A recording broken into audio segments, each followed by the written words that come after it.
አሁን በህይወት ቢኖር አላ እዚህ ወደ ሐኪም ቤት ነው የሚወሰደው። መንገድ ላይ ብታገኙት ወይም ፖሊስ ነው ደውላችሁ የምጠሩት። ባት ጭንቅላት የሌለው እንዴት ነው እሱ? እንዴት ቁጥር 6 ደግሞ የሚለውን አንብባ እኮ መጸጸት ምንድን ነው ትርጉሙ ስልሽ ማዘን አልሽ። ይህንኛው እግዚአብሔር ሰውን በምድር ላይ በመፍጠሩ ተጸጸተ በልቡም ማዘነ የሚለው ከኛ አንጻር የተነገረ ነው። ሱረቱ በቀራ 145 ላይ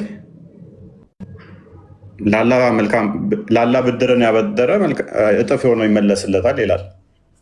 አላ ለማይነው ብድር ይወስዳል ማለት ነው። የአካል ጎዶሎ ነው ወይስ ሙሉ ነው? ምን አይነት አላህ ነው እነሱ የሚያመልኩት?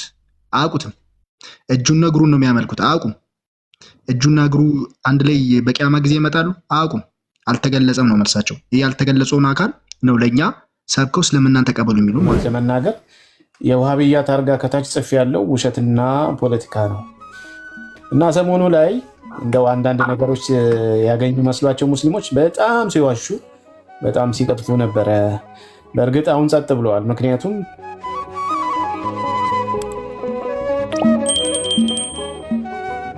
ፒኒ እንኳን ደህና መጣ። ደህና ቆየኝ። ፎይ እንዴት ናችሁ? ሰላም ብያለሁላችሁ።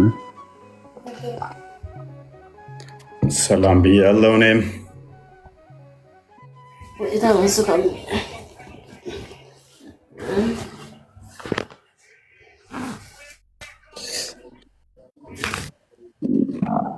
ታጁ ትመልሳለህ፣ ታለቅሳለህ። አፍራ ሰላም ብያለሁ። እየተሳደብክ ነው እፎይ። በእናትህ ምንድን ነው እነ ስድብ ይመስላል። አላህ አንሳ አስረዳ። ምክንያቱም እንደዚህ አይነት ፈጣሪ ስለሌለ በአካል መጥቶ ታይቶ የሄደውንም እግዚአብሔርን ራሱ አንተ እኮ አካል የለም እያልክ እኮ ነው። ለዛ ነው እኔ ግልጽ ስላልሆነኝ ግልጽ እንዲደረግልኝ ፈልጌ አንተ ግልጽ አላደረከኝ። የቱ ጋር አካል የለውም ያልኩት ፈጣሪ? አካል ግን ምንድን ነው?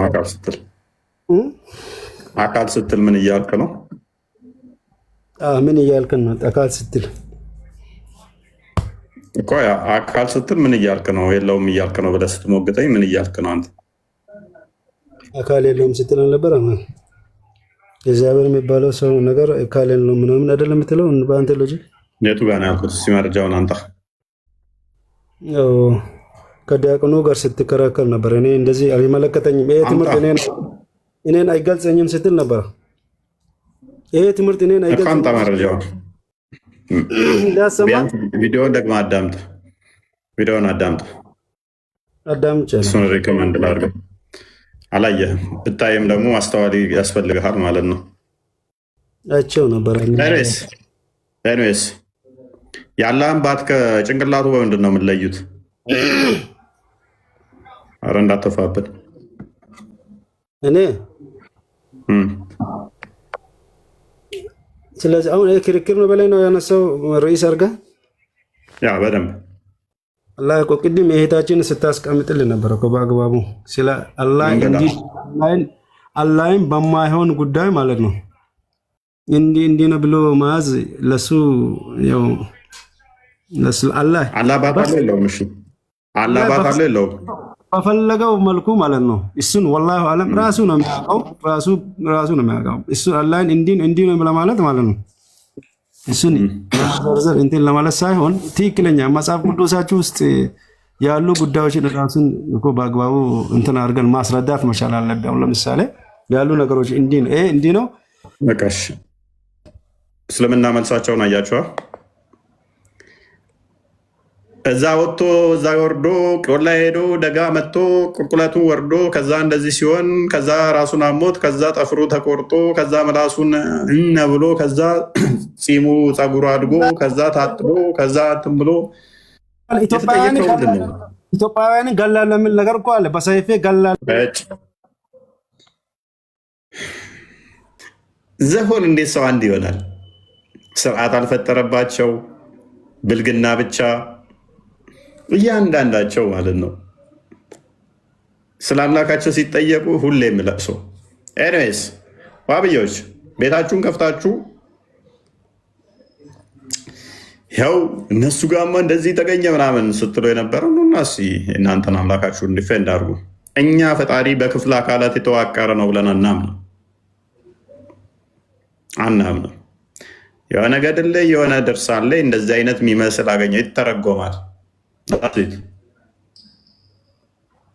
ያ ገድልና ድርሳን ካልከው በፊት አስቀድሞ እምነታችን የተመሰረተ በምን በመጽሐፍ ቅዱስ ላይ እና በአባቶች ላይ ከገድሉና ከድርሳኑ በፊት እምነታችን ነበር።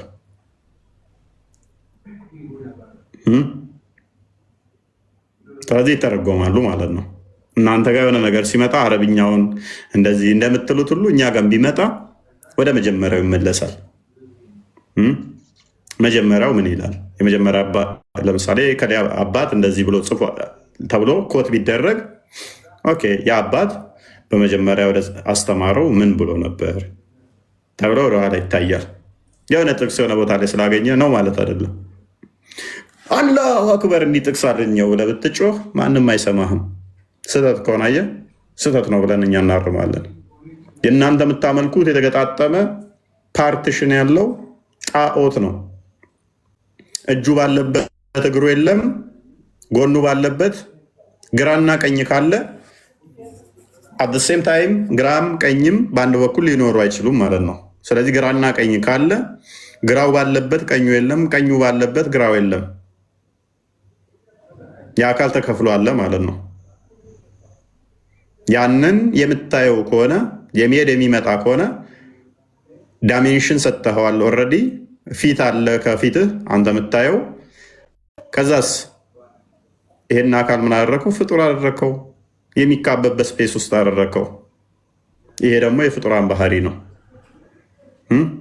አንዱ አካሉ አንዱ ያልሆነ ኦንቶሎጂካሊ እያንዳንዳቸው ከአንዱ የሚለያዩበትን አካል ክፍሎች አጸደቅ። ይሄ ደግሞ ለፍጡራን የሚሰጥ ነው። አይኔ ከጆሮዬ እንደሚለይ ለአላህም እግሩ ከጆሮው እግሩ ከባቱ የሚለይ ሰተህ እነኝን ደምረህ ከዛም የሚታይ አድርገህ ከዛም ግራ ቀኝ ፊት ኋላ ያለው አድርገህ ካስቀመጥክ በኋላ ማንንም አይመስልም። ተው እንጂ አይመስልም። ጭንቅላት ስለሌለው ሜይ ቢ አንገት ስለሌለው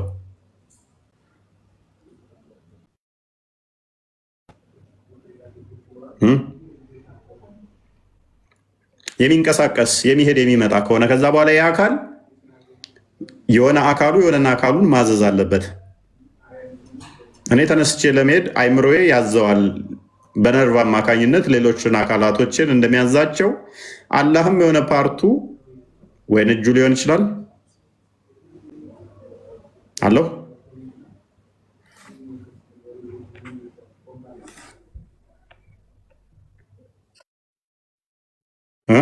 አቁሜ ነበር። አይ አለ ፓውዝ ነበርክ። ድምፅ ግን ይሰማል። አሁን አለ ትቀጥል። ያ አላህም የሆነ አካሉን ያዘዋል ማለት ነው። የሆነ አካሉን ያዛል ማለት ነው። አዛዥና አዛዥ ባላ አካላት ውስጥም ነበር ማለት ነው። ስለዚህ አላህ ራሱ ፍጡር መሆኑን ከዚህ ትረዳላችሁ። ከኔ የማይሻል መሆኑን ትረዳላችሁ።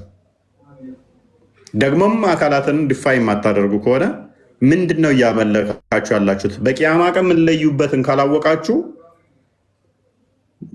ምንድን ነው እያመለካችሁ ያላችሁት ወገኖቼ?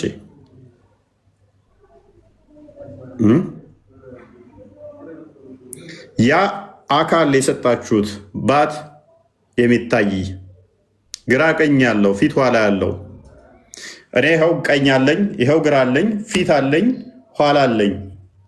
ለአላህ እንዲህ ከሰጠህለት ግራ ቀኝ ፊት ኋላ ከሰጠህለት አይ ፍጡር አይመስልም። እርግጠኛ ነው ጣዖት እያመለክ ፍጡር እያመለክ።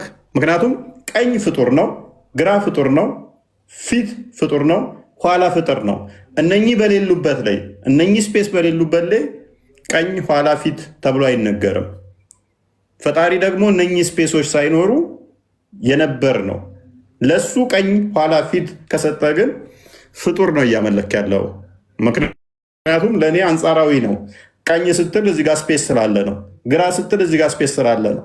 ፊት ስትል እዚህ ጋር ስፔስ ስላለ ጀርባዬ ስለሌለ ነው።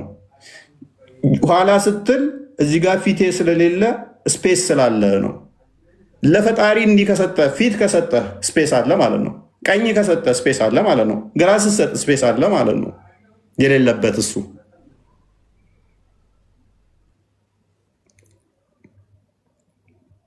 ስለዚህ የሆነ ስፔስ ውስጥ አላህ ምን ሆኗል ማለት ነው? ተኮፍሶ ተቀምጧል ወይም ተኝቷል። ይሄ ደግሞ ፍጡር ነው፣ ፈጣሪ ሳይሆን። ለምን ፍጡር የምታመልኩት ወገኖቼ? ለምን ፍጡር ታመልካላችሁ? ያውም ተጀምሮ ያላለቀ፣ ያውም አካለ ጎዶሎ። አሁን በህይወት ቢኖር አላህ እዚህ ወደ ሐኪም ቤት ነው የሚወሰደው መንገድ ላይ ብታገኙት፣ ወይም ፖሊስ ነው ደውላችሁ የምጠሩት። ባት ጭንቅላት የሌለው እንዴት ነው እሱ? እንዴት አንዳንዶቹ ሁለት ቀኝ እጆችም አሉት ይላሉ። ከዛ እንዴት ሊቀፋችሁ እንደሚችል ለዛ እኮ ቀፏቸው ሙስሊሞቹ አናቅህም ብለው ያባረሩት። ይሄ የአካል ስብስብ ማምለክ በራሱ እነኚህ የአካል ስብስቦች ቅድም እንዳልኳችሁ ሊገነጣጠሉ ሊለያዩ የሚችሉ ናቸው። አካል በራሱ ቅድም እንዳልኳችሁ ደግሞ አንዱ ከአንዱ የሚለይበት ነው። በአንጻራዊነት የሚነገር ነው። የሚታይ ነገር ደግሞ በራሱ ላይት ይፈልጋል። ላይት ሪፍሌክት ማድረግ አለበት፣ ወይም ደግሞ ላይት እሱ ራሱ እንትን መርጨት አለበት። ታዲያ አላህ ላይት የሚት ነው የሚያደርገው ወይስ ላይት አብዞርብ ነው የሚያደርገው? ሪፍሌክት ነው የሚያደርገው።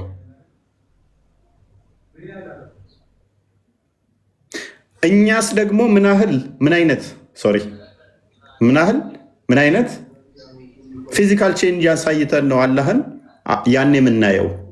ሰዎች አላህን ሊያዩት የሚችሉት እንዴት ነው? ምክንያቱም ሱረቱ አንቢያ 104 ላይ ወደ ቀድሞ እንደጀመር እንመልሳችኋለን ነው የሚለው። ስለዚህ ሁለት አይን ዘው የሚነሱት ሁለት ጆሮ ዘው የሚነሱት ቁመታቸው ብቻ ነው በአዳም 60 ክንድ የሚሆኑት። አላህ አደምን በመልኩ ስለፈጠረው ሜይ ቢ ተመሳስለ ከእሱ ጋር ትታያያለ። ያኔ ደግሞ የአብሶሊት ነው ያልከው ፈጣሪ አሁን ካየኸው ያጠፋል የተባለው ያኔ ስታየው ለማያጠፋ ነው። ማያጠፋ ከሆነ ያኔ አላህ ምን ማድረግ ጀመረ ማለት ነው? ፓወሩን ጨረሰ፣ ማጥፋት አቆመ ማለት ነው። በባህሪ ስታየው ማጥፋት ስለማይችል በሙላት ስታየው ኢቭን ከእምነትስ ምንድን ነው? ከዛ በኋላ ዕብራውያን ምዕራፍ 11 ቁጥር 1 እንደሚናገረው እምነት ያላየነውን ተስፋ የሚያደርግልን ነው አይደለ? ተስፋ ስለምናደርገው ነገር የሚያስረግጥልን ነው ይላል። እምነት በዛ እያመንክ ምቀጥል ነው። አሁን የቂያ ማለታ አላህ ግርንግድ ሆኖ ጭንቅላት የሌለው ባት ቢመጣባችሁና ብታዩት ከዛ በኋላ ዘላለም ምስሉ ወሲብ ስታደርጉ እንደ አምላክስ ትቆጥሩታላችሁ እንዴ? እንደ አምላክ ትቆጥሩታላችሁ? ከዛ በኋላ ይሄ እግር አምላክ ነው ብላችሁ ከዛ በኋላ ታስባላችሁ? እድሜ ልክ ወሲብ እያደረጋችሁ ስሩ። የሚታይ ስለሆነ ምንም ተስፋ የምታደርጉት ነገር አይኖርም ከዛ በኋላ። ምክንያቱም ተስፋ የምታደርጉት እምነታችሁ አሁን ምን ይሆናል? እምነት ጀስት የማታየውን ተስፋ ስለምታደርገው ነገር የሚያስረግጥልህ ነው። ኦልሬዲ አላህ ባት ነው አያችሁት። እሱም አካለ ጎዶሎ ነው። ምን ተስፋ ታደርጋላችሁ? ምን ይናፍቃችኋል እሱን ለማየት? ከዛ በኋላ ዝም ብላችሁ በቃ ትበላላችሁ፣ ትጠጣላችሁ በትልቅ እየሳህን ዝም ብላችሁ ወሲብ ታደርጋላችሁ። እምነታችሁ እዛ በኋላ ምን ይሆናል? ያስጠላችኋል ወለ ማለት ነው። ምንም ተስፋ የምታደርጉት ነገር ስለማይኖር እንደውም እኔ ይሻላለሁ ልትሉት ትችላላችሁ። እሱን ስታው ሲደብራችሁ የሆነ ነገር እንግዲህ ነገር እያያችሁ ማለት ነው።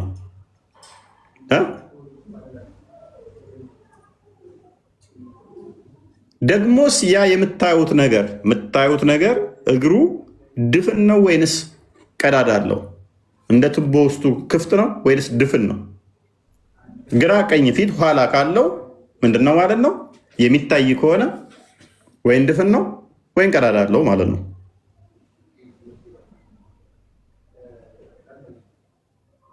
ድፍንም ሆነ ቀዳዳም አለው። ሁለቱም ስፔስ ይወስዳሉ፣ ስፔስ ይፈልጋሉ ማለት ነው። ስፔስ ደግሞ በባህሪው ፍጡር ነው። ስለዚህ አላህ ፍጥረት ከመፈጠሩ ወይም ደግሞ ስፔስ ከመፈጠሩ በፊት አልነበረም የሚል ችግር ያመጣል ማለት ነው። ከቦታ በፊት አልነበረም። ምክንያቱም ድፍንም ሆነ ውስጡ ቀዳዳ የሚሆን ያ የሚታይ የሚሄድ የሚመጣው ወደ ስፔስ ውስጥ ገብቶ የኖረ ነው። አይ ከስፔስ ውጭ ነበረ፣ ከስፔስ ፕሌስ ውጭ ነበረ ከተባለስ ያ ኢንፋይናይት አብሶሊት የሆነው ፈጣሪ ወደ ስፔስ ከመጣ በባህሪው ወደ ምን ይቀየራል? ስፔሱ በራሱ ወደ ሲንጉላሪቲ ይቀየራል ማለት ነው። ወደ ሲንጉላሪቲ ተቀየረ ማለት ደግሞ ዘሆል ያጠፋቸዋል። ምክንያቱም እሱ በባህሪው ስፔስለስ ከሆነ ፕሌስ እንትን ማይል ከሆነ ስፔስ እና ፕሌስ ላይ በባህሪው ከመጣ ዘሆል ስፔስ እና ፕሌስም ኤቭሪቲንግ ይጠፋል ማለት ነው። እናንተም አብራችሁ ጠፊ ትሆናላችሁ።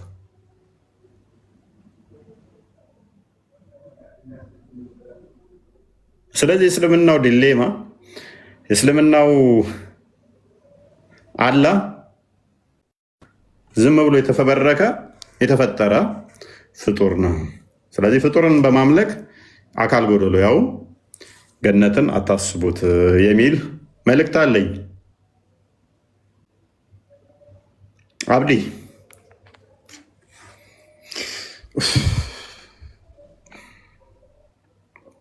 ምትሉበት አለ?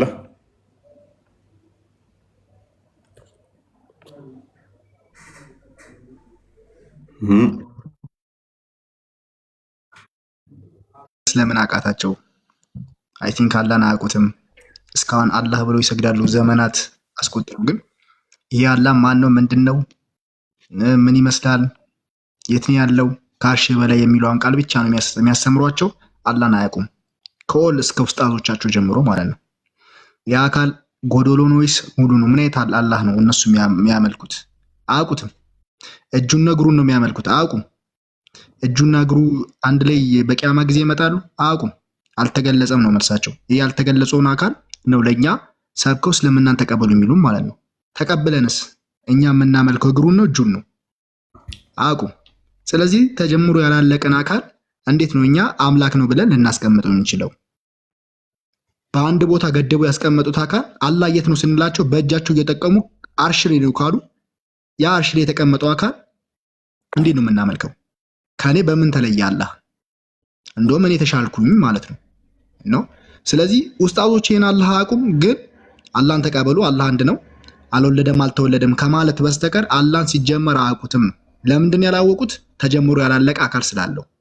ምንስ ጠይቀናቸው ምንስ ይመልሳሉ? የሆነ ነገር ብንጠይቃቸው ምን ይመልሳሉ? ያ ይሄ ነው። አይ ቲንክ ሙስሊሞች ለዚህ ነው ገብቶ መመለስ ያቃታቸው።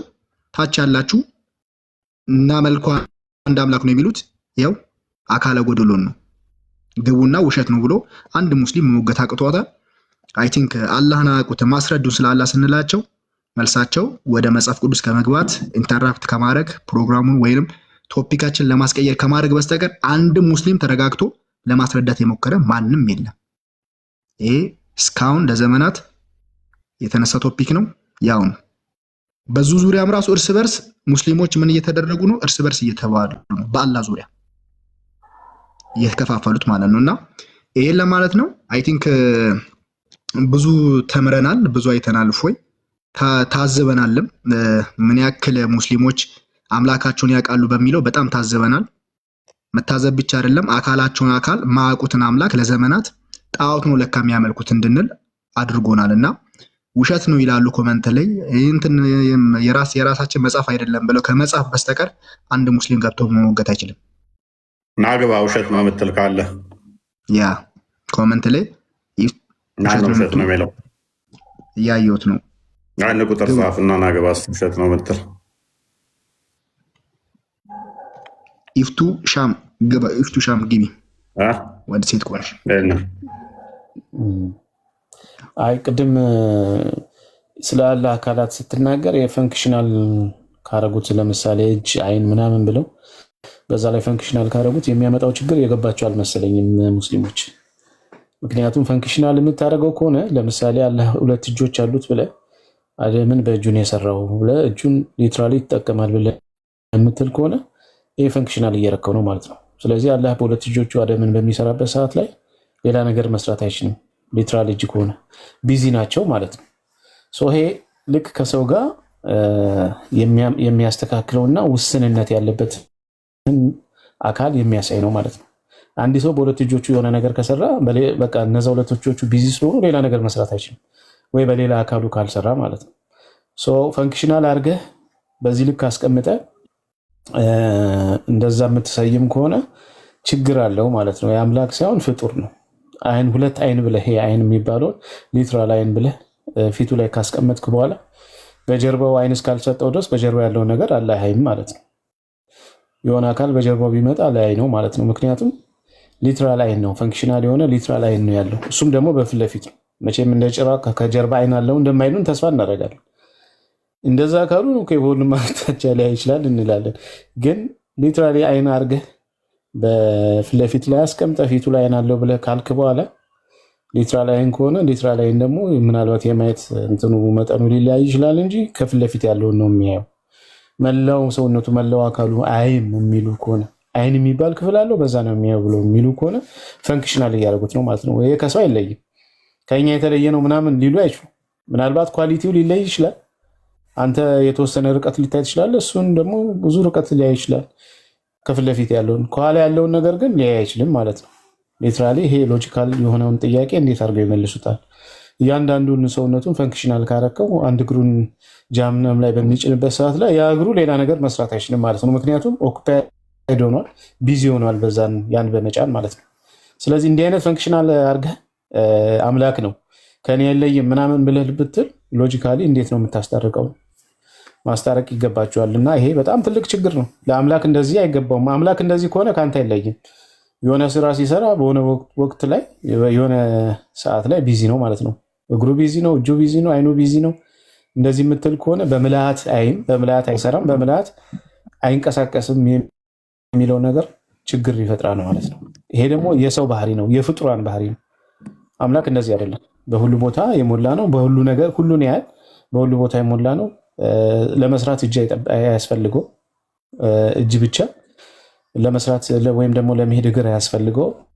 ምክንያቱም እሱ በሁሉ የሞላ ስለሆነ እና ፈንክሽናል የሚያደርጉት ነገር ይሄን ችግር ያመጣል ለማለት ነው። አንተ ቅድም ስትናገር እየሰማሁ ነበርና ብዙ ጥያቄ የሚያስነሳ ነው። ያ ፍጡር አምልኮ አስቸጋሪ እኮ ነው። ዝም ብለው ስለ አምላክ ምንም የደረጀም ቴዎሎጂ ስለሌላቸው ማለት ምላሽም የላቸውም፣ አያውቁትም። ሲጀመር እያልናቸው ያለውን ራሱ ለመረዳት አይ ቲንክ 10 ዓመት ይፈጅባቸዋል ይመስለኛል። ዝም ብለው ተጭነው ስለሆነ ያሉት እንደተጫኑት ነው ያሉት። ገና ሸክማቸውን ገና ማራገፍ በራሱ ቴክስት ታይም መፈከር ላይ እና ክርስትናን በመሳደብ የተካኑ ስለሆኑ ውስጣቶቻቸው እዛ ላይ ነው ገና ያሉት። ሙደሲር ተላከለት እኮ ኮመንት ላይ እንትን ማለት ሳይሆን ሲላክለት አይገባም። ለዛ ነው እና ኮመንት ያርግተውት በደንብ አስተውሉ። ስለዚህ አምላካቸውን ጠንቅቀው የሚያውቁት ነገር የለም። የሚያውቁት ጠንቅቀው አይደለም። አምላካቸውን ስለማያውቁ ያላቸው አማራጭ ክርስትናን ዝም ብሎ መስደብ እና መተቸት ነው። ክርስትናን መስደብ መተቸት ነው። በዚህ ነው ትውልዳቸውን ያቆዩትም ትውልዳቸውን እዛው የቆዩት። ከዛ ክርስቲያኖችን በማጭበርበር ሰው እየሰለመ ነው፣ እስልምና ውበቱ፣ እስልምና እንደዚህ በሚል ላይላውን በማሳመር ውስጡ ያው ታውቁታላችሁ፣ ባዶ ነው። እስልምና ውስጡ ባዶ ነው፣ ግን ላይላውን በማሳመር ሰዎችን ያጭበረብራሉ። ከዛ ዘለለ ግን ቴዎሎጂካል ነገሮቹ ላይ የእስልምና ቴዎሎጂ አስቀኝ ነው እና አስቀኝ ነው። በቃ እስልምናን ቴዎሎጂ ለማወቅ ፈተዋቸውን ብላችሁ ቼክ ማድረግ ነው። ባሌ ደረበብኝ፣ ባሌ እንደዚህ ያደረገኝ፣ ባሌ ጡቴን ጠባ፣ እንዴት ነው ጋብቻችን፣ ፈታውሽ ብሎኛል፣ እንዴት ነው ፈቶኛል፣ አልፈታኝም። እንደዚህ አይነት ነው በቃ የነሱ ትምህርት ይሄ ነው። በቃ ከዚህ የዘለለ ነገር አይደል ነው። ከዚህ በቃ ከፍ ያለ ካለ በገነት እንዴት ነው የምንበላው? በትልቅዬ ሳህን ነው ወይንስ በትንሽ? በትልቅዬ ኩባያ ነው የምንጠጣው ወይንስ በትንሽ? ከፍ ያለ ቶፒካቸው እነኚህ ናቸው እንጂ እኛ እንደዚህ የምናወራቸውን ስለ አላህ ጉዳይ የምናወራቸውን እንደው ሲማማሩ ሰምታችሁ ታውቃላችሁ? አላህ የሚታይ ከሆነ ያ የሚታይ ነገር በሙሉ የፍጡር ባህሪን ያካትታል። ስለዚህ አላህ ፍጡር ነው የሚለው ምላሽ ሲሰጡበት አላችሁ?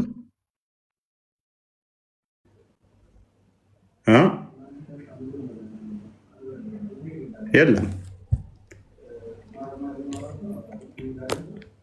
ሙንድሰር የምትባለው ኡስታዝ ከሆንክ ሙድ አትያዙ።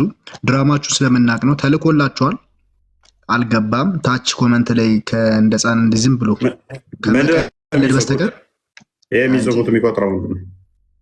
እሺ እንዴት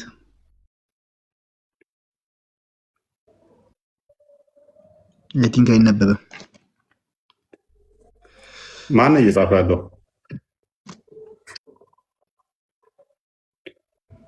ተመስገን የሚባለው አካል ነው መሰለኝ። የሚነበብ አይነበብም? አስተካከላችሁ ጻፉ።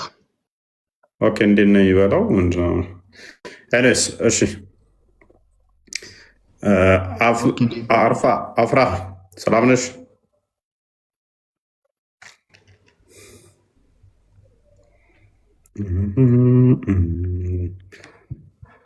ለዛሬ ቢበቃንስ? ወይ በሰሞኑ ጉዳይ ላይ ምናልባት ሄደህበት ከሆነ አላውቅም። እኔ ትንሽ አስተያየቴን ለመስጠት እፈልጋለሁ። እውነት ለመናገር የውሃብያ ታርጋ ከታች ጽፍ ያለው ውሸትና ፖለቲካ ነው እና ሰሞኑ ላይ እንደው አንዳንድ ነገሮች ያገኙ መስሏቸው ሙስሊሞች በጣም ሲዋሹ፣ በጣም ሲቀጥፉ ነበረ። በእርግጥ አሁን ጸጥ ብለዋል። ምክንያቱም የኛ የቤተክርስቲያን አስተምሮ መቼም በአንድ ሰው ላይ ያለ አይደለም። አስተምሮ ማለት አንድ ሰው ተናገረ ወይም አንድ አባት ተናገረ ብሎ በጣም ለማጮህ ሞክረው ነበር እና እኛ አባት ራሳቸው ትክክል እንዳልሆኑ ሊቃውንት አስተማሪዎቻቸው ብዙ እንትኖች በጠቅላላ እንደዛ ነበርና፣ ግን ምን ይላሉ ፖለቲካ ሲሰሩ እንደው አብዛኛው ቀሳውስት አብዛኛው የቤተክርስቲያን አባት እንደዚህ ነው የሚያምነው እና ቲክቶክ ላይ ያሉት በተለይ ያንተን ስም ታግ ያደረጉ ከነሱ ተለያየ፣ በጠቅላላ ከነሱ ጋር የሚለያይ ትምህርት ነው ብለው የአንድን አባት ሀሳብና ትምህርት የቤተክርስቲያን ትምህርትና የቤተክርስቲያን እንትን አስመስለው ለማቅረብ ሲሞክሩ እያየን ነው እና ይሄ ነገር በጣም በሚያሳዝን መልኩ ውሸት እንዴት ለማሰራጨት እንደሞከሩ በጣም የታዘብንበት ያየንበት ነው። በእርግጥ አንድ አባት እንደዚህ ብለው ተናግረዋል። እሳቸው ስህተት እንደተናገሩ ብዙ አባቶች ተናግረዋል እና የቤተክርስቲያን መሰረታዊ አስተምሮም አይደለም። አንድ ሰው ላይ ተንጠለጠለ ትምህርትም የለንም። የቤተክርስቲያን ትምህርት ማለት የአባቶች ስምምነት የሆነ ትምህርት ነው እንጂ አንድ ሰው ዛሬ ተነስቶ ስለተናገረ የቤተክርስቲያን ትምህርት ነው ማለት አይደለም። ስለዚህ ከቤተክርስቲያን ትምህርት ከመጽሐፎቻችን ላይ አምጥተው ማስረዳት ሲያቅታቸው አንድ በስህተት የተናገሩ አባት አምጥተው በጣም ለማጨው እየሞከሩ ነበር እና እንደዚህ አይነት ነገር የሚያደርጉት ለምንድን ነው? በጣም ስለተቀጠቀጡ በእነሱ በኩል ያለው አስተምሮ ግልጽ ስለወጣ፣ እፎይ ደግሞ በተለይ በውሃብያና በሱፊ ወይም አህባሽ መካከል ያለውን ልዩነት ግልጽ አድርጎ ስላሳየ፣ ይሄ ለዘመናት የነበረውን ጭቅጭቅ ስላሳየ እናንተ ጋርም ተመሳሳይ ነገር አለ የሚል ታላላቅ ኡስታዞችም ሳይቀር እየሰሩ አይቻለውና በጣም በሚያሳዝን መልኩ እንደዚህ መስራታችሁ የለም እናንተ ጋር ስላለ እኛ ጋር ግድ መኖር የለበትም። የእናንተ ትምህርት የሚያሳፍር ከሆነ የእናንተ ትምህርት የሚያሸማቀቃችሁ ከሆነ መሸማቀቃችሁን ይዛችሁ ወደኛ አትምጡ፣ ወይ አቋማችሁን ቀይሩ፣ ወይ እግዚአብሔር እኮ መንፈስ ነው ብለናል። እኛ ለእግዚአብሔር አካላት ሲባል በተለይ ጾታ የሚለው ተወሱ የሚታሰብ አይደለም ሲባል ምን እንደሆነ መምህሮቻችን ሊቃውንቶች ግልጽ ወጥተው ተናግረዋል። መጽሐፍቶቻችንም ተገልጠው ሲታዩ ነበር ማለት ነው እና ተስፋችሁን ቁረጡ።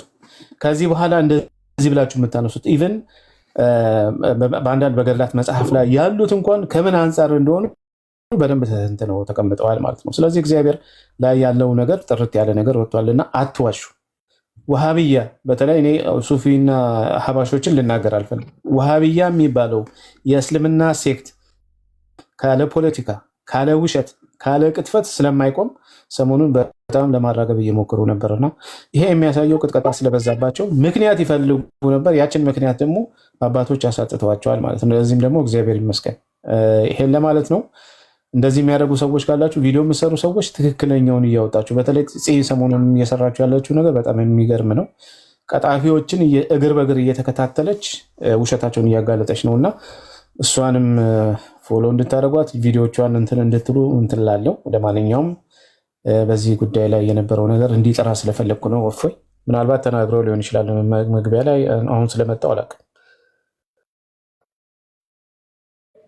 ቴንኪው ያ ጥሩ ሀሳብ ነው፣ ጠቁመናል እኛም። ስለዚህ ምንድነው አለመግባባት ነበረ አንዳንዱ ቦታ ላይ ምንድነው ምሳሌ ነው ሲባል አንድ አባቶች ወሰዱት። ምንድነው ኢቭን ስላሴ የሚለውን ራሱ በአካል ሶስት ብለን የምናምነውን እሱንም ምሳሌ እንደዛ የመሰላቸው አባቶች ነው ኖ እንደዛማ እንዴት ይባላል የሚል እንትን ነው እንጂ እንደዛ የሚያምኑትም እንደዚህ እጅ የምትባል መስሪያ፣ አይን የምትባል ማያ፣ እግር የሚባል እነዚህ አካላቶች ፓርቶች አለው ብለው አምኑ። ዝረው አይደለም ብትን አይደለም ለማለት ነው። ተጠቀሱም አንድም ደግሞ ይሰማል ያያል ለማለት ነው። አይ ጆሮ የለውም አይን የለውም ምናምን ብላችሁ በደፈናው ከተናገራችሁ አይሰማም አያይም እንዳትሉ ስለሚፈሩ ነው። ከዛ አንጻር ነው የሚሉት እንጂ አይን የምትባል የሚያይበት፣ ጆሮ የምትባል የሚሰማበት፣ እጅ የምትባል የሚሰራበት፣ እግር የሚባል የሚሄድበት አካላቶች ክፍል ድምር ውጤት ነው ብለው አይደለም። እነሱ የፓርቶች ስብስብ መዋቅር ነው ብለው አያምኑ። የሚያምን የለም በእኛ ውስጥ መሄጃ መምጫ የምታገለግለው መታያ የሚታይበት በዛ ግራ ቀኝ ያለው ነው። እንደዛ ካለም እኛ ቪዲዮ እንሰራለን። ሲመጣ ነው አምናለሁ ብሎ የሚመጣ ካለ ካየን መምህር ለምን ነው ስህተት ነው። ልክ ያ መምህር እንትን ሲል ያ ሁሉ ሰው ምላሽ የሰጠው ስህተት ስለሆነ ነው። አያችሁ፣ እነሱ አይደሉም እኛ እምነታችን የሚነግሩ ሙስሊሞች አለ የሚነግሩ። ስህተት ከሆነ አባቶች ወጥተው መምህራን ወጥተው ሊቃውንት ወጥተው ምላሽ ይሰጡበታል። እንደዚህ እኛ ደስ የሚለው እኮ እንዲህ ነው። በቃ ሰንበዲ ከተሳሳተ ተሳስተዋል የእምነታችን አይደለም ተብሎ እንደዚህ ዲፌንድ ይደረጋል፣ እንዲታረም ሌላውም እንዲያረም። ዋብያዎቹ የተደሳሰቱት ከእነሱ ጋር የሚመሳሰልላቸው አምላክ ያገኙ መስሏቸው ከሆነ እሱ ቁርፎይ ያቺ መከራ ስላመጣባቸው ያ ቶፒክ ማበስ ስላመጣባቸው ይመሳሰልልናል ብለው ነው። እኛ የአካል ስብስብ ጣዖት አናመልክም ወገን እንዴ። እሱም ቢሆን እኮ የእኛ ቢያንስ እንደው እንደዛ ብለው የሚቀበሉ ቢኖር እንኳን ሙሉ አካል ያለው ነው ብለው የሚቀበሉት። በእነሱ ተጀምሮ ያላለቀ ጣዖት ብለው አይቀበሉም። እንደዚህ አይነት አስተምሮም የለንም። ሙላትን ለመግለጽ ነው። እኔ አባቶች የእንትኖችን አንዳንድ የሚያነሷቸው ይገባኛል። ጉድለት የለበትም በፈጣሪ ላይ ለማለት ነው። በፈጣሪ ላይ ለምሳሌ አይን የለውም ብትል ምንን ያመጣል? ኦኬ አይም የሚል ጥያቄ ስለሚመጣ ነው። ጆሮ የለውም ብለህ ብትል ኦኬ አይሰማም የሚል ይመጣል። እንደዛ እንዳይመጣ ነው። ይህንን ከመፍራት አንጻር ነው። ይሰማል ያያል ለማለት ነው አካላትን ሲጠቅሱ እንጂ ጆሮ የምትባል እንዴት አለችው፣ አይን የምትባል እንዲ ያለችው፣ እግር የምትባል አለችው፣ ባት የምትባል ከእግር የተለየች ከእጅ የተለየች የተለያዩ አካል ክፍሎች አሉት። ከዛ የነኛ ሁሉ መዋቅር ነው ብለው እያመኑ አይደለም። እንደዛ እያመኑ አይደለም ማለት ነው። ሰው ገድላትም ላይ ሆነ የተለያዩ ቦታ ላይ ያሉ ጥቅሶች ይታያሉ፣ ወደኋላ ይመለሳሉ ማለት ነው። በዋናው በመጽሐፍ ቅዱስ ይታረማሉ፣ ይታረቃሉ። እንደዛ የሚታዩት ደጋግመን ደግሞ አንስተናቸዋል እኮ ምንም አዲስ ነገር አይደለም የተነሱት። ከ6 ወር ከ7 ወር በፊት እዚህ ቤት አላነሳናቸውም እነኛ ቶፒኮች። መጽሐፈ ሜላድ ላይ የሚነሱትን መጽሐፈ ሃይማኖተ አበው ላይ የአትናቴዎስ የሚነሳው የተለያዩትን አንስተናቸዋል ደጋግመን። እዚህ ምን ላይ ሰጠንባቸዋል። እዚህ ላለ ሰው ለእኛ ምንም አዲስ አይደለም ማለት ነው። እዚህ ሲያዳምጠን እንደነበረ በአካላ ጉዳይ ላይ ወጥ የሆነ ጥርት ያለ ያስከትለ የሚችለውን ችግሮችን በሙሉ ደጋግመን አስተምረንበታል። ፕሮቴስታንቶችም ከሙስሊሞቹ ጋር ሆነው ሲደሳሰቱ እያየው ነበረ። በአካላ ጉዳይ ላይ ዲቴል ያስተማርነው እኛ ነን፣ ፕሮቴስታንቶች አስተምረው አይደለም። ለፈጣሪ ፓርቶች አይገቡትም የሚለውን ዲቴል ቻሌንጅ ልታደርጉኝ ትችላላችሁ። ከተሳሳትኩ እታረማለሁ። እኛንን ያስተማርነው እነሱ ናቸው ያስተማሩት አይገባም ብለን ቢኒ አይደን ነው አንተ ሞር በፊት አብራቸው ስለሰራ ማን ያስተማረው አካላት ላይ ዲቴል ለፈጣሪ አይገባም ፓርት ስብስቦች አይደለም ብለው ያስተማረው? አይ ዶንት ቲንክ ሶ። እነሱ እንደዚህ አይነት ዲቴል የሆነ ነገር ያላቸው አይመስለኝም። በብዙ የመጽሐፍ ቅዱስ ክፍል ላይ ዲቴል የሆነ ማብራሪያ የሚሰጡ አይመስለኝም። እኔም ለመታረም ዝግጁ ነኝ። በእርግጥ ያው የተወሰነ ፓርት ነው የሚሸፍነው። የፕሮቴስታንት ሴክቱ ያው ኢየሱስ ያድናል፣ መዳን በኢየሱስ ነው፣ በዚህ ዙሪያ ነው አይደል አጠቃላይ ትምህርታቸው።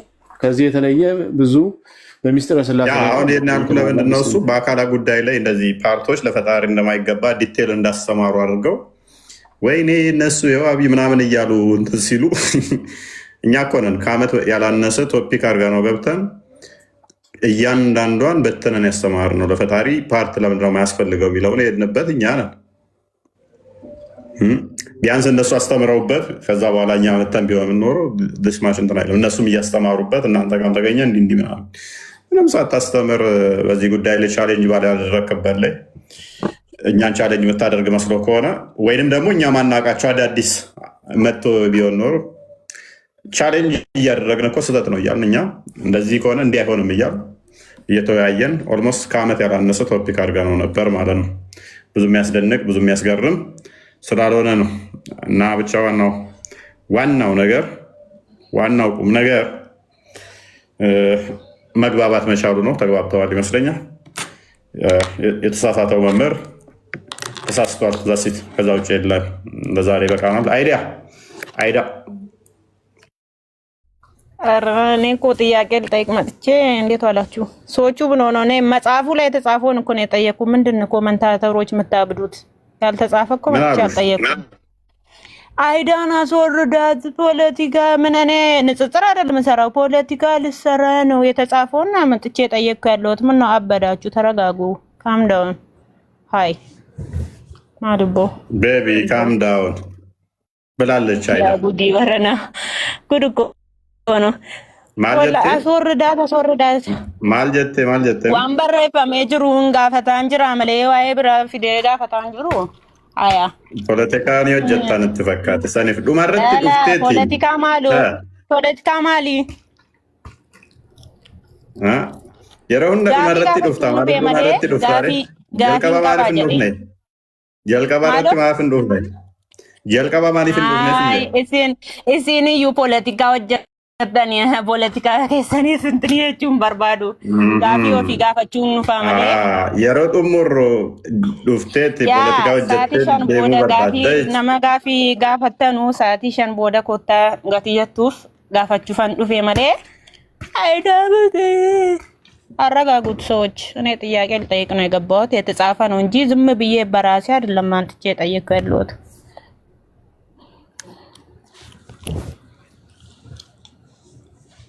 ስሜት አትሁኝሽ። ለማንኛውም ስሜት አትሁኝ። ለምን ዝም ማን ሀቢብ ማዕቅቅ ሰው ዝም ብሎ እንትን ሲል እኔ ዝም ብዬ ከራሴ አይደለም ያልገባኝን ነው መጽሐፍ ቅዱስ ላይ ያነበብኩ ብዬ ጥያቄ በቃ ቢኒን ትወደዋለህ። ቢኒ አውሩ በቃ ከአንተ ጋር። አይዳ ሰሞኑን በፊት ጥሩ ነበረች። ሰሞኑን ግን እውነታቸው ነው። ፖለቲካ የሚመስል መልስ ሲሰጥሽ ስሚ መልስ ሲሰጥሽ ለምን እንደዚህ ሆናል ለምን ምናምን እያልሽ የሆነ ፖለቲካ ለመስራት ትሞክሪያለሽ። እኛ መጽሐፋችን አስተምሮታችንና መጽሐፋችንን ስናስረዳሽ ለምን በዚህ መልኩ መጽሐፍ ቅዱስ ይገልጣል የሚል ጥያቄ ትክክል አይደለም። እግዚአብሔር በፈለገው ይገልጣል ማለት ነው። በር አንኳኳ በበር ቀዳዳ ሲባል ሮማንቲክ ሆነ ያልሽው ነሽ እንዴ? አንቺ በበር ቀዳዳ እጁን አስገባ የሚል አይምሮሽ ውስጥ ልክ ብልቷ ውስጥ አስገባ ብለሽ እንዴት ተርጉመሽ ኡስታዞቹ ባለጌ ስለሆነ ኡስታዞቹ እንደዛ ብለው ተረጎሙት። ለሌላ ጊዜ እንደዚህ አይታሰብም፣ ነውር ነው። የበር ቀዳዳ እኔ ምን ልበል ያነበብኩት እኮ ነው። ቢኒ ምን ልበል ኡስታዞቹ ባለጌ ስለሆኑ ነው አይደል? እንደዛ ብለው ተረጎሙ። ኡስታዞቹ ባለጌ ስለሆኑ ነው። ሰው እኮ ማንኛውንም ነገር ሲያነብ በዛ የሚረዳው እኮ ጭንቅላት ውስጥ የሆነ ነገር አለ። እና ምን ቀሚሴን አውልቄ ምናምን እያለች ምን እንዴት ነው ሮማንቲክ ማይሆነው? አዎ በምሳሌ ነው የተቀመጠው። ቀሚሴን አውልቄዋለሁ እንዴት እናንተ ናችሁ አሱ ለማስረዳት መጻፋችሁ ቀሚሴን አውልቄ ብትል አይሻ እኮ ቀሚሷን አውልቃ ራቆቷን ሆኜ ከላይ ራቆቴን ሆኜ ከስር የሆነ ነገር ገልደም አድርጌ ነብዩ መሐመድ ይነካኩኛል ትላለች አይደል? ኧረ እሱ ነው እሱ ቀላል ነው። ባሏ ስለሆነ ቀላል ነው። ልብሷን አውልቃ ትጥበት ወንዶቹን ታስተምር እንትና ማን ቃል ስጋውን ቃል ስጋ ሆነ ጋር ምንም ሰውን ማይረዳ ሰው ስለሆነ ይጨምቅሻል። ቃል ስጋ ሆነ እንደኛ ይራራል። ምን እንደሚጨምቀኝ ምን ዝም ብሎ ተረት ተረት እያወራ ከራሱ ፈጥሮ እያወራ እንደኛ ስለማያዝንልሽ ነው። ተግባብተናል። አሁን እንደውም ከሱ ጋር ነው የምታወሪው ብሎ ወደፊት አሁለኛል ጥያቄ አለኝ። አሁን እናንተ የፖለቲካችሁ ግባት እያነበብኩት በጣም ገርሞኝ ነበር እና አይሻ ስለ ገላት ወንዶቹ ስታስተምር ከባድ ነው በጣም አማርኛ መጽሐፉ ላይ ራሱ ቡኻሪ ላይ እያነበብኩት ነበረ ቀን ወደፊት በደንብ እንመጣበታለን። እንዴት ነው ሴት ልጅ ወንድ ልጅን ገላ መታጠብ የምታስተምረው?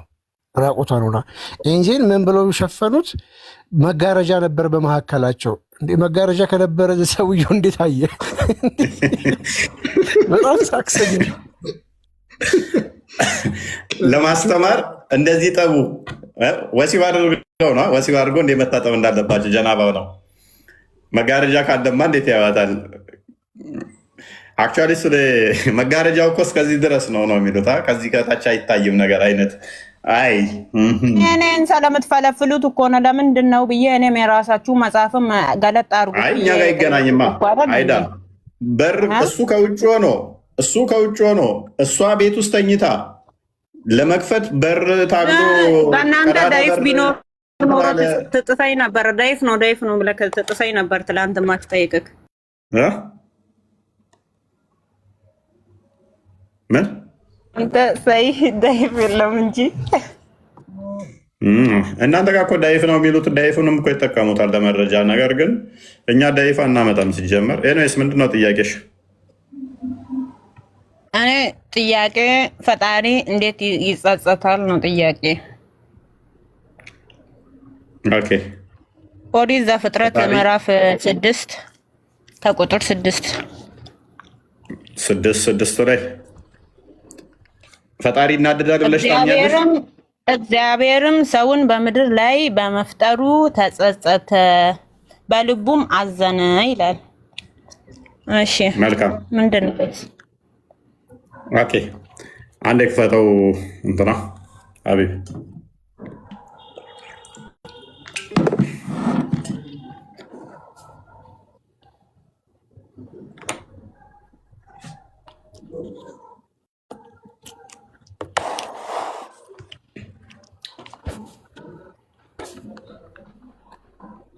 ኦኬ እግዚአብሔርም ሰውን በምድር ላይ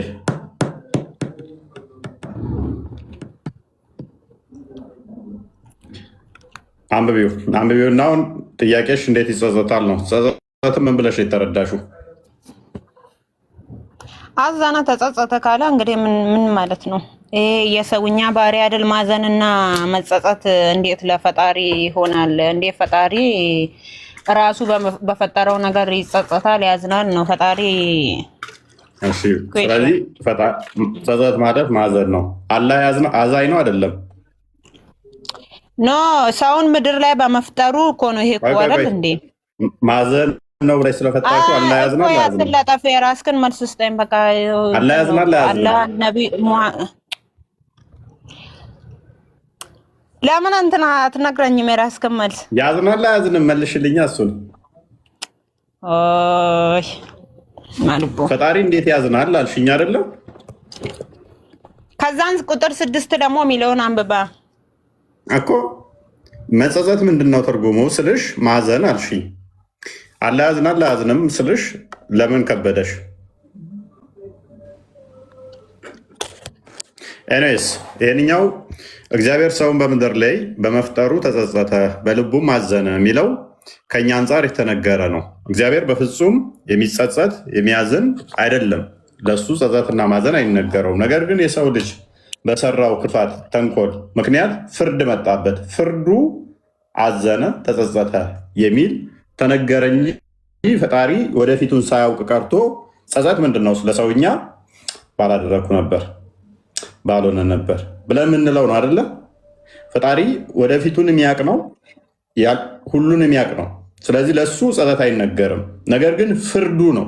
ከፍርዱ አንጻር ለእኛ የሚፈረደው ያንን ምን ያህል ከባድ መሆኑን ለማሳየት እግዚአብሔር ተጸጸተ በልቡም አዘነ ተብሎ ተነገረ እንጂ እሱ ላይ የሆነ ነገር ኮዝ የሚያደርገውና የእሱን ስሜት የሚቀያየረው ነገር የለም። ሳሙኤል ቀዳማዊ ላይ አንድ ክፈትልን፣ ምዕራፍ 15 ቁጥር 29 ላይ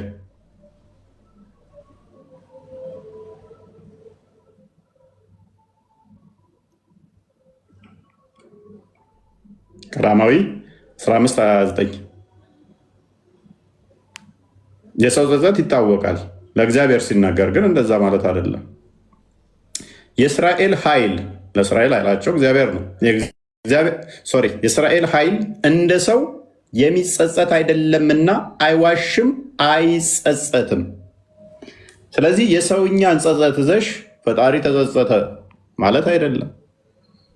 ነገር ግን ያ ፍርዱ አንቺን ሲቀጣሽ ፈጣሪ የታባሽ እልል እያለ አይደለም። ያ ፍርዱ አዛኝ የሆነው አምላካችን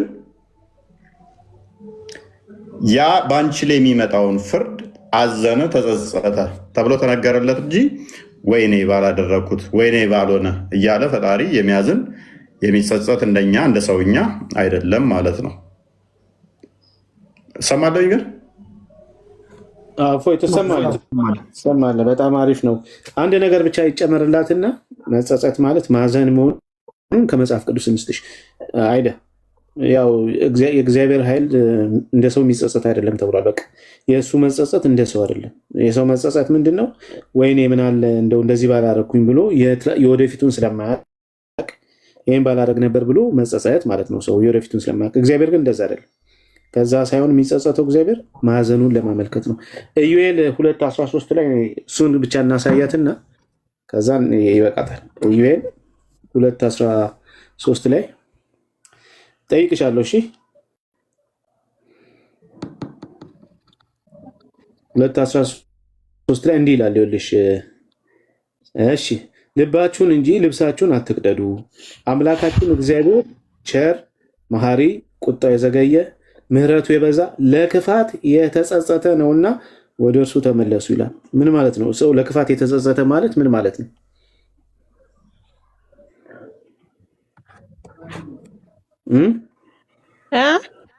ለክፋት የተጸጸተ ነውና አልሰማሽኝም? እንደዚህ ይላል። ለክፋት የተጸጸተ ልባችሁን እንጂ ልብሳችሁን አትቅደዱ ይላል። አምላካችን እግዚአብሔር ቸር መሐሪ ይቆራረጣል። ቆራረጥብሻል። አሁንስ ለእሷ ብቻ ነው ይሰማሻል? አሁን ለእኔ ይሰማኛል። አይዳ እሷ ጋር ነው። አይዳ አስተካኪ። አይዳ አለሽ? አይዳ አይሰማሽም? ስታክ አድርጓል። ቆማለት ነው። ድምፅክ እንትን ይላል፣ ይቆራርጣል። የአንቺ መሰለኝ። አሁንስ ይሰማሻል? ይሄ ግን አሁን ይሰማል። ይሄ ግን እኮ ይሄ ስለ ለፍጡራኖች ነው እኮ። ያ ግን እኮ ኦሪዘቱ አምላክ እኮ ነው። ስለ ፍጡራን አይደለም፣ ስለ እግዚአብሔር ነው የተነገረው። ስሚ እንዴ ልባችሁን እንጂ ልብሳችሁን አትቅደዱ። አምላካችን እግዚአብሔር ነው የሚለው ቸር መሐሪ፣ ቁጣው የዘገየ ምሕረቱ የበዛ ለክፋት የተጸጸተ ነውና ወደ እርሱ ተመለሱ። አሁን ለክፋት የተጸጸተ ነው ማለት ክፋት ምን ነው ባልፈጠርክ ወይ ክፋት እንትን ባልሆነ ማለት ነው። እንደዛ ማለት ነው። ለክፋት የተጸጸተ ማለት ምን ማለት ነው? እስቲ ተርጉሚ።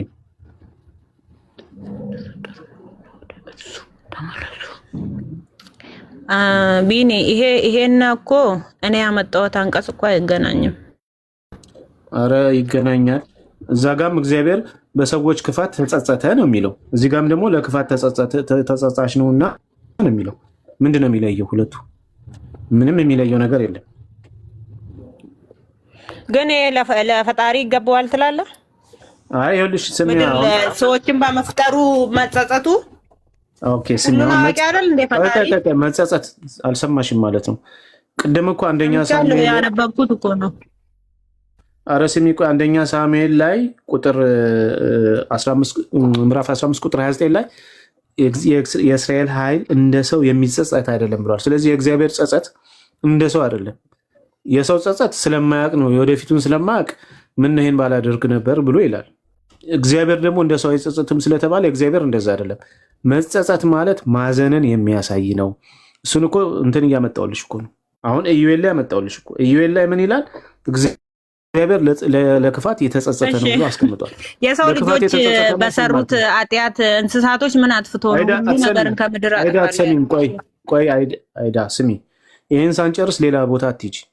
አሁን ተጸጸተ የሚለው ቃል መጽሐፍ ቅዱስ ላይ ተጸጸተ የሚለው ቃል መጽሐፍ ቅዱስ ላይ የገባው ምንድን ነው? ሐዘንን ወይም ደግሞ ሰዎች ከኃጢአት የሚመለሱ ከሆነ እግዚአብሔር እንደሚያዝንላቸው የሚያሳይ ነው። ምክንያቱም ለክፋት የተጸጸተ ነው እና ወደ እርሱ ተመለሱ ማለት በክፋታችሁ ተጸጽታችሁ ብትመለሱ እግዚአብሔር ጸጸታችሁ ምንድነው ክፋታችሁን ይቅር ይላል ለማለት ነው። ምክንያቱም ከላይ ልባችሁን እንጂ ልብሳችሁን አትቅደዱ አምላካችን እግዚአብሔር ቸር መሐሪ ነው ስለሚል ማለት ነው። ስለዚህ ለክፋትሽ ከተጸጸትሽ ስሚ ክፋትሽን በንስሐ ከተመለሽ ክፋትሽን ከተውሽ እግዚአብሔር ደግሞ ለክፋትሽ ይጸጸታል ማለት ነው። ክፋትሽን ይምራል ማለት ነው እንጂ ምን ነው ክፉ ባልሰራሽ ኖሮ ምናምን እያለ እግዚአብሔር በክፋትሽ አይጸጸትም፣ ክፋትሽን ይምራል እያለ ነው። ስለዚህ ይሄ ክፍል መጸጸት ማለት እዚህ ላይ አልተገለጸም እኮ ነው ቢኒ፣ እዚህ ላይ ስለሱ አልተገለጸም። አንተ መታብራራልኝ ከሌላ አንቀጽ ነው። እዚህ ላይ ግን ሙሉ ምድር ላይ የፈጠሩትን እንስሳቶች ምን አጥፍተው ነው? በመጽሐፍ ቅዱስ ይብራራል ነው። ተጸጸተ የሚለውን ይዘሽ አንቺ እንደ ሰው ነው የተጸጸተው እንዳቲ መጽሐፍ ቅዱስ እግዚአብሔር ራሱ እንደ ሰው አይደለም የሚጸጸተው ወይም ጸጸቱ እንደ ሰው አይደለም ተብሎ አስቀመጠች። ያ ጸጸት የተባለው ደግሞ ምንድነው የሚለውን ራሱ መጽሐፍ ቅዱስ ሲፈታው ማዘንን ምህረት ማድረግን ያሳያል ብዬ እያመጣሁልሽ ነው። መልስ ሲሰጥሽ መልስ አትቀበይም ወይም ደግሞ እሺ ተቀበልኩት። እሺ ወደ ሰባተኛ እንውረድና ከላስ እንጨርሳለን። እሺ እንስሳት አዋፋት ምን አጥፍተው ነው? ወደ እሱ ትሄጃለሽ። ወደዛ ከመሄድሽ በፊት አድመኛ ማለት ከቢኒ ጋር ያወራን ነው። ቃል ስጋ ሆነ ከቢኒ ጋር ያወራን ነው። ጥያቄም በጥያቄ ቃል ስጋ ሆነ ችግር ከአንተ ለሰው አትመልስም። ጥያቄን አላ ያልክ ነው እንትን የምትዘባራርቀው አልፈልግም። መልስልሽ፣ ምንም ችግር የለም። ቢኒ መልሶልሻል፣ መልስልሻለሁ። እሱን እየመለስኩልሽ ነው። መልስሽ። እግዚአብሔር ለምንድን ነው የምድር እንስሳቶችን አዋፋቶች ሁሉ እንትን እንደዚህ የሰው ልጆች በሰሩት ኃጢአት እንበልና እሺ ይጸጸታል ኃጢአትን ሲሰሩ የሰው ልጆች ከተባለ አዋፋት እንስሳት ምን አጠፉ? ቁርአንን አንበበሽ ስለማታውቂ እኮ ነው። ቁርአንን ተቀሪዋለሽ ምን እንደሚል ግን አታውቂውም። ለምሳሌ ይህን ጥያቄ አንቺ ስትሰግጂ በአንድ ጊዜ ልንገርሽ አሁን መሄድ ትችላለሽ። በኖህ መርከብ ጊዜ እንግዲህ አላህ እንዳጠፋ ታውቂያለሽ። እዛ ጋር ለምን ጥያቄ አልፈጠረብሽም? ጥያቄ መፍጠር ካለበት አንቺ ትክክለኛ ጥያቄ ከሆንሽ ከዛ መነሳት ነበረብሽ። ኦር ትርጉሙን ካላወቅሽው እናሳይሻለን። ምክንያቱም አላህ እንግዲህ እንዳለ ምድርን እንዳላጠፍተዋል ብለሽ ታምኛለሽ። ይህንን ጥያቄ ለምን አንቺ እምነት ስለሰጠ ጥያቄ ትመጫለሽ? ይሄ አላዋቂነት ነው። ሁለተኛ ደግሞ አላህ አድመኛ ነው ይላል። እንዴት ልታስረጅን ነበር? ቢኒ በደንብ መልሶልሻል፣ ገባኝ ብለሻል። ሱረቱል ኢምራን 3:54 ላይ አላህ ከአድመኞች ሁሉ በላጭ አድመኛ ነው። አይሁዶች አደሙ፣ አላህ ደግሞ ከነሱ የበለጠ እጥፍ በላጭ አድመኛ ነው ይላል። ማደን እንደዚህ አድማ ማድረግ ደግሞ የሰውኛ ባህሪ ነው። ይህንንስ እንዴት ትረጇዋለሽ? ጭንቅላትሽ ክርስትና ላይ አክቲቭ የሚሆንና እስልምና ላይ ሲገባ ግን ማይሰራ ከሆነ ዴድ የሚሆን ከሆነ አይ ቲንክ መታከም አለብሽ። ከስር እየሰማሽኝ ከሆነ ሶሪ።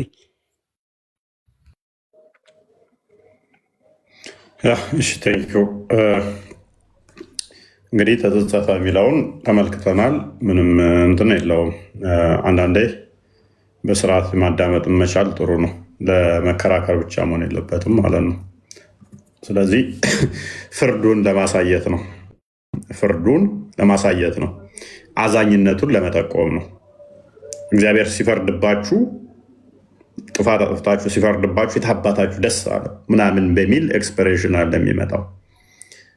ያዝናል በሚል የተገለጠ ነው፣ በሰውኛ ማለት ነው። ያዝናል ሲባል ግን አልፈጠርኳችሁ ተሳስቻለሁ ምናምን በሚል እንደናንተ አይደለም፣ እንደዛ ማለት አይደለም። እዛ ነው እንደ ሰው አይጸጸትም የተባለው። እናንተ ወደ ጋነም ሲልካችሁ ምናምን አላ እንደሚጨፍረው እንደዛ አይደለም። ስታጠፉ አባታችሁ ነውና ስበድሉ ተሱ ቅፍ ስትሄዱ ጎሽ ወደ ሰይጣን ሄዱ ምናምን እያለ ይደሰታል ማለት አይደለም። አላህ ይስቃል። ሁለት ሙስሊሞች ሲገዳደሉ አላህ ይስቃል። የኛ አምላክ ግን ስትገዳደል ይደሰታል ማለት አይደለም። ጎሽ ከሌ ከሌን ገደለው ምናምን የሚል አምላክ የለንም። ስለዚህ እነኚህ በክፋታቸው ምክንያት በኃጢአታቸው ምክንያት ከእግዚአብሔር ሲለዩ ከቅፉ ሲወጡ ፍርድ ሲመጣባቸው ያ ፍርድን ተጸጸተ ተብሎ ተገልጿል። ሱረቱ በቀራ 145 ላይ ላላ ብድርን ያበደረ እጥፍ ሆኖ ይመለስለታል ይላል። አላህ ለማይነው ብድር ይወስዳል ማለት ነው። ላላ ያበደረ እጥፍ ሆኖ ታገኛላችሁ ይላል። ስለዚህ አላህ ብድር ይቀበላል። ስለዚህ አላህ ተበዳሪ ነው። እንዴት ታዩታላችሁ? ይህንን ስታለ አላህ ብድር ስለሚቀበል ማለት ነው።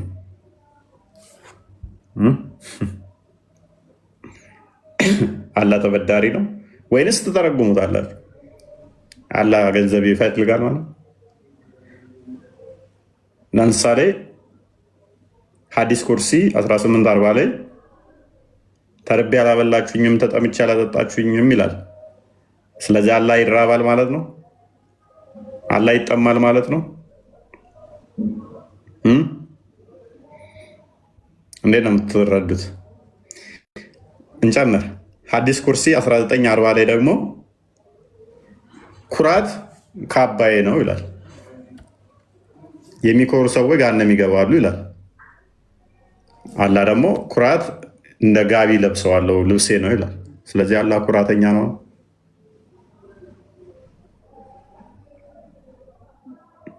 አላህ ይናደዳል። ስለዚህ ፍጡር እንደዛ መውሰድ እንችላለን። ስ ሌላኛው የጠቀሰችው ምንድነው? እንስሳቶች ተገድለዋል በብሉይ ኪዳን። ሰው ፈጣሪ አዛኝ ከሆነ እንስሳቶች እንዴት ተገደሉ ነው። አይ ቲንክ እንስሳቶች እንዴት ተገደሉ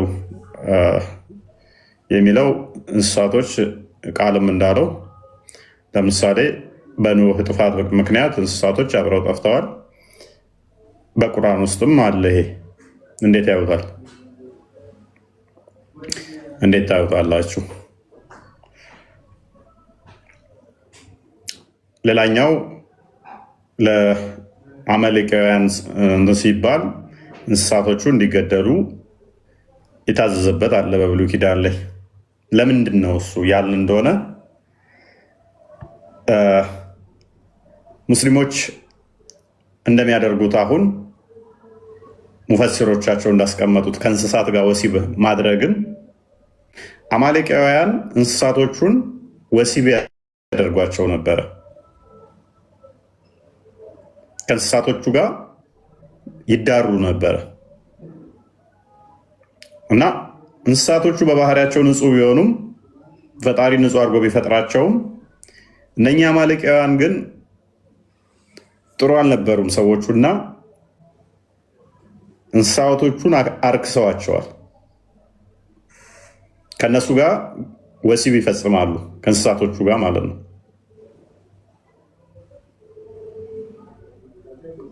ከእንስሳቶቹ ጋር ወሲብ ይፈጽማሉ። ጥያቄ ከመጽሐፍ ቅዱስ መልስ ከቁርአን ነው። ጥያቄ ከመጽሐፍ ቅዱስ መልስ አዳምጪ ወደ ሌት እና እነኚህ እንስሳቶቹን ወሲብ ያደርጓቸዋል። ስለዚህ እንደ ብሉይ ኪዳን ሕግ ደግሞ ጎዶሎ የሚል ነገር የለም አለ። ነብይሽ ነው ያለው፣ አይደለም ያልኩት። ካልተቀበልሽው ችግር የለውም፣ አፕሪሼት እናደርጋለን። የአይምሮ ጎዶሎ ነኝ ካላልሽ፣ በወንድ እኩል ነኝ ካልሽ አፕሪሼት እናደርጋለን። ነብይሽ ተሳስቷል። ስለዚህ በብሉይ ኪዳን ደግሞ እንስሳቶቹ ጋር ወሲብ የሚያደርግን ያንን እንስሳ እንዲገደል እንትን ተብሏል። እንደምትዘግቡት ጎዶሎነት አይደለም አልኩ። ከእናንተ አዳምጪ፣ ከስር ሆነሽ ተማሪሽ። ስለዚህ እነኚህ እንስሳቶች መጥፎ ጸባይን ከሰው ጋር ተላምደዋል። እነኚህን ለምሳሌ ሰንበዲ የሆነች በግን ሙስሊሞች ወሲብ እያደረጓት አይታችሁ እነኛን ያችን በግ አርዳችሁ ትበላላችሁ? ሼኮቹ ተሰባስበው በጓን ወሲብ ሲያደርጓት ብታዩ ያችን በግ አርዳችሁ ትበላላችሁ? መልሱልኝ እስቲ።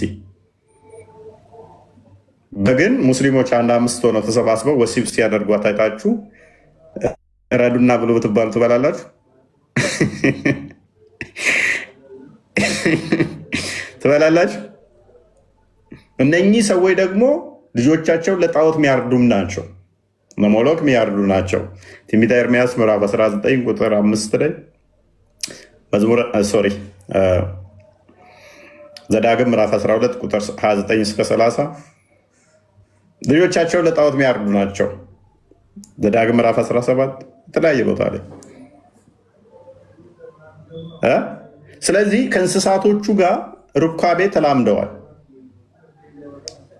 ልጆቻቸውን ለጣዖት ይሰዋሉ፣ እንስሳቶቹን ወሲብ ያደርጋሉ። ስለዚህ እግዚአብሔር ደግሞ እነኚህ እስራኤሎችን ከግብፅ ሲያወጣቸው ከበሽታም ሊጠብቃቸው ንጹሕም እንዲሆኑ ይፈልጋል። ከሰው ወደ እንስሳ፣ ከእንስሳ ወደ ሰው በሽታዎችም ይተላለፋሉ። እነኛን አርዳችሁ ብትበሉም ጤናማ አይደለም። አንደኛ አይምሯችሁ ይቆሽሻል፣ ደስተኛ ሆናችሁ አይደለም የምትበሉት። ሁለተኛ ደግሞ የተለያዩ በሽታዎች የሚተላለፉ አሉ። ስለዚህ መንጻት ስላለበት ነው እንስሳቶቹ እንዲወገዱ የተደረጉት እንጂ እንስሳቶቹ የተለየ ኃጢአት ሰርተው አይደለም። እንደናንተ ግን የእንትን ጦርነት ላይ ለምሳሌ እንስሳቶቹ እንዳለ እንዲገደሉ አድርጓል መሐመድ የአይሁዶችን ሲወር። አይሁዶቹን እንስሳቶቹን የመዲና ላይ ወሲብ አድርገዋቸው ነው የገደሏቸው ወይንስ ለምንድን ነው እናንተ የገደላችኋቸው? ዛፉ ሳይቀር የተቆረጠው ለምንድን ነው? ሌላ ልስጣችሁ። ውሾችን ግደሉ ብሏል መሐመድ። ምን አጥፍተው ነው ውሾቹን አላህ እንዲገደሉ ያዘዘው? ሴጣን ናቸው ውሾችን ግደሉ ብሏል። ሌላ ልስጣችሁ። ሌዘርድ እቺ እንሽላሊት ነገርን እሷን በአንድ ድንጋይ ወርሮ የገደለ 100 ሽልማት ያሸልመዋል ብሏል። በሁለተኛ የገደለ 80፣ በሶስተኛ 50 መሰለኝ ያሸልማል ብሏል። ስለዚህ እንሽላሊቱ ነፍስ አይደለም፣ ውሻ ነፍስ አይደለም። እነኚህ መግደል ገነት የሚያስገባ ከሆነ እናንተ መግደል ነው፣ እነኚህን ገነት ይከታችኋል። ከምንም በላይ ግን ቅያማ የሚመጣላችሁ አይሁዶችን ገላችሁ ስጨርሱ ነው። ሌላውን አማኝ ገላችሁ ስጨርሱ ነው ቅያማ የሚመጣው። በብሉይ ኪዳን ያለው ለምሳሌ ቅድም እንዳልኳችሁ አንዲትን በግ ወሲብ እያደረጉ ተሰባስበው አይታችሁ ያችን በግ አርዳችሁ ልበሏት አትችልም። አንደኛ በሽታ ታመጣባችኋለች፣ ሁለተኛ በጓም ማይሆን ነገር ተላምዳለች። ማይሆን ነገር በጓም ተላመደች ማለት ነው። ስለዚህ ከበሽታው ያልተናነሰ አይምሯችሁ ይመረዛል። እናንተም እንደዚ አይነት ነገር ውስጥ ልገቡ ትችላላችሁ። ኦኬ ቲንክ ድምፅ መጥቶበት ነው። የምታዩት ነገር ምን ያደርጋችኋል?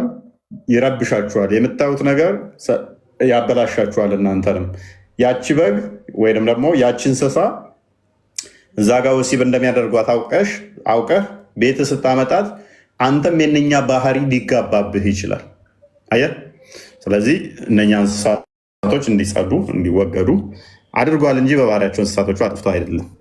ሌላኛው በእስልምና ግን አንድ ፈተዋ አለ። አንድ ሰው በግን ወሲብ ቢያደርግ በጓም ደግሞ ሰው ብትወልድ የሚል ጥያቄ ተጠይቆ ነበር። በደንብ አስተውሉ። በግ ወሲብ አደረገ አንድ ሼክ፣ አንድ ሰው፣ አንድ ሙስሊም በግ ወሲብ አደረገ፣ በጓም ሰው ወለደች። ያ በግ ከበግ የተወለደው ሰውዬ ማሰገድ ይችላል አይችልም የሚል ጥያቄ አለ። ማሰገድ ይችላል አይችልም? አባቱ ሰው ነው፣ እናቱ በግ ነች። ለጥያቄው መልስ ማሰገድ ይችላል፣ ምክንያቱም አባቱ ሰው ነውና። ያ በግስ ለኢድ ታርዶ ሊበላ ይችላል ያ ሰውዬ ሲባል፣ አዎ ታርዶ ሊበላ ይችላል፣ ምክንያቱም በእናቱ በግ ነውና የሚል አስተምረዋል። እንደዚህ አይነት አስተምረት ውስጥ ሆናችሁ አሁን በአባቱ ሰው ስለሆነ ሰላት ማሰገድ ይችላል። በእናቱ በግ ስለሆነ ታርዶ ሊበላ ይችላል። ሄድ ከዛ አንጻር የእስልምና አስተምሮ ያለ እና ሜይ ቢ ግልጽ ይሆናል። ግልጽ ይመስለኛል። የምጨምሩት ካለ ትንሽ ጨምሩ፣ ይብቃል። ትንሽ መጽሐፍ ቅዱስ ላይ ትንሽ ብቻ አልጨምርና ቃል እየታሳያለ ችግር የለም። አይዳ ከታች ስሚ እፎይ የተናገረው ትክክል ነው። እንስሳቶችን ስለሚያረክሷቸው ከነሱ እንስሶች ጋር ምንም አይነት ነገር እንዳያደርጉ እግዚአብሔር ከልክሏል። ይሄ አንዱ ነው። በዋናነት ግን በብሉይ ኪዳን የነበረ አስራት የሚባል ነገር አለ። እግዚአብሔር ለእስራኤላውያን ካላቸው ከእንስሳም ከወይኑም ከእህሉም 10% ለእግዚአብሔር የተቀደሰውን እንዲሰጡ አዟቸዋል። ስለዚህ እነሱ ጦርነት ሄደው ከአሕዛብ የረከሱ ከብቶችን ዘርፈው አምጥተው ለእግዚአብሔር ለተቀደሰው እግዚአብሔር መስዋዕት ማድረግ ስለሌለባቸው ማለት ነው። ምክንያቱም ዘርፈው ቢመጡ 10% ለቤተ መቅደስ ወይም ለእግዚአብሔር 10% ምንድነው አስራት ስለሚሰጡ እግዚአብሔር ደግሞ ወደሱ የሚመጣው የተቀደሰውን ብቻ ነው። የረከሰውን የተዘረፈ የተሰረቀ ንብረት እግዚአብሔር አይፈልግም።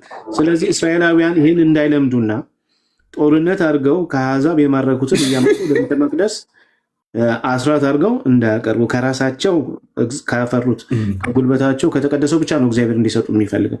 ስለዚህ ከዚህ አንጻር እግዚአብሔር የረከሰውን ነገር ወደ ራሳቸው እንዳይመልሱ ከልክሏቸዋል።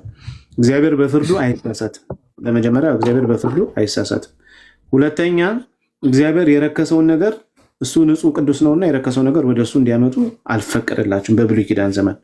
ምክንያቱም ከዙሪያቸው ያሉ አሕዛብ ጣዖትን ነው የሚያመልኩት። ከብቶቻቸውን ደግሞ ለጣዖት ነው መስዋዕት የሚያደርጓቸው ማለት ነው። ያን ስርዓት በአንድም በሌላ መልኩ እስራኤላውያን ተቀብለው ያን ስርዓት የራሳቸው እንዳያደርጉ ነገም ከነጉዳ እየዘረፉ እያመጡ ይሄን ነገር ወደ እግዚአብሔር መስዋዕት እንዳያቀርቡ ከዚህ አንጻር እግዚአብሔር ከልክሏቸዋል እንጂ እንስሳትን ከመጥራት አይደለም። እስልምናው ላይ ያለው በደንብ ብዙ ነገር እንትን ብሎሻል። ምንም ነገር ሳይኖር ውሻን ግደሉ፣ ሌዘር ግደሉ ምናምን የሚል እስካሁን ስቲል ድረስ የሚገደላሉና ኢቨን አህያም ሳይቀር ማለት ነው። እንዲህ አይነት ትእዛዝ ባለበት ይህን መጠየቅ ትክክል አይደለም። ስለዚህ እግዚአብሔር የተቀደሰውን ነገር ብቻ ስለሚፈልግ የረከሰውን ነገር አምጥተው 10% ለእግዚአብሔር በቤተ መቅደስ እንዳያቀርቡ ከዚህ አንጻር ነው የከለከላቸው። ይህን ለማለት ነው። እፎይ እናመሰግናለን። ቃልዬ ማሳየት ትችላለህ። ከዚህ በፊት ዳቦ አስጠላን አሉ። አሁን ደግሞ በግ ስጋ ዘጋን እያልን ሰው ምንድነው ያልከው ቃል?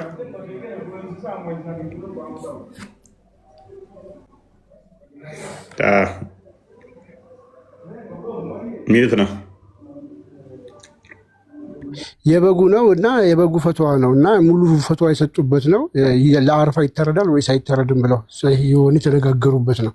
አይ ቲንክ እችን ፓርት ራሱ ተርጉሜ ላሳያችሁ። ጀሚና ላይ ተረጎምኩትን እንግዲህ ምን ይላሉ እንደሚከተለው። ከነዚህ አስገራሚ አስተያየቶች መካከል አንዳንዶች እንደ አንዳንዶቹ አባባል ይገኝበታል ይላል። አንድ ሰው በሴት በግ ወይ ደግሞ በግመሊት እንስት በግ ላይ ቢወድቅ ቢያርፍባት ሩካቤ ቢያደርግባት እሷም ከእሱ አርግዛ ሰውን ብትወልድ ይህ ሰው አድጎ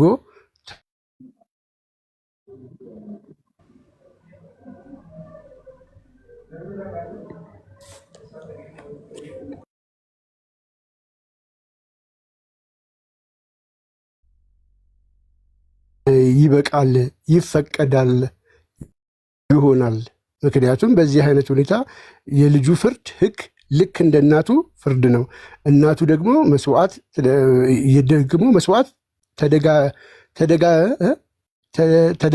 ተደርጋ መታረድ የምትችል በመሆኗ እሱም እንዲሁ መስዋዕት ሊሆን ይችላል ነው። እንግዲህ አባትዮ ያበዝሙ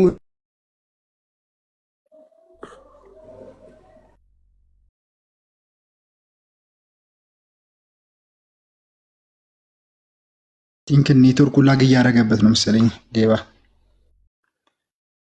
የእሱ ነው የሚቆመው ኔጋ ነው ወይ የእሱ ነው መሰለኝ። እኔ ይሰማላ? ያንተ ይሰማኛል። ያ ዴባ ነው ይሰማል። ቢኒ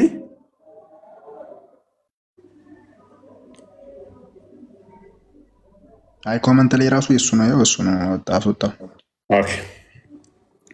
ለማንኛውም ግልጽ ነው። ስለዚህ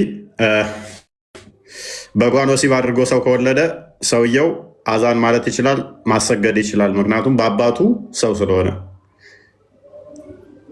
ለኢድ ደግሞ ታርዶ ሊበላ ይችላል ወይ ተብሎ ሲጠየቅ፣ አዎ ታርዶ ሊበላ ይችላል። ምክንያቱም በእናቱ በግ ስለሆነ። እናንተ ተግማሙበት፣ እኛ ጋር ግን ይሄ እንደዛ እንዳይሆን ነው እና ግልጽ ነው። እኛ ለዛሬ ቢበቃን ሰዎች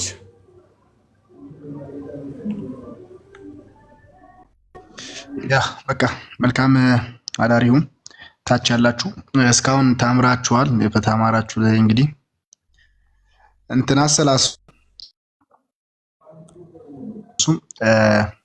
እስካሁን ጎዶሎ ብለው የሚጠሩት ሴቶች በዛ ላይ ጉድለታቸውን አይተው አሁን አይተናል። ሴቶቹን ጎዶሎ እንደሚል ማለት ነው። ግን እኔ አንድ ነገር ምስራች ልንገራችሁ፣ እናንተ ብቻ አይደላችሁ፣ ብቸኝነት እንዳይሰማችሁ። አምላካችሁ ያው ጎዶሎ ነው፣ በዛ ትመሳሰላላችሁ ለሚለው ነው። በዚህ አንጻር ብዙ ተምረናል። አሁን ጎዶሎ ሲባል አላም ትዝ ይበላችሁ፣ ሴቶችም ትዝ አይበላችሁ፣ እሱም ትዝ ይበላችሁ ለማለት ነው። መልካም አዳር ይሁንልህ። አለቅ ፎይ ቢኒ አይ ቲንክ ሚዩት ነው በሉ በቃ እሺ፣ ደህና ደሩ።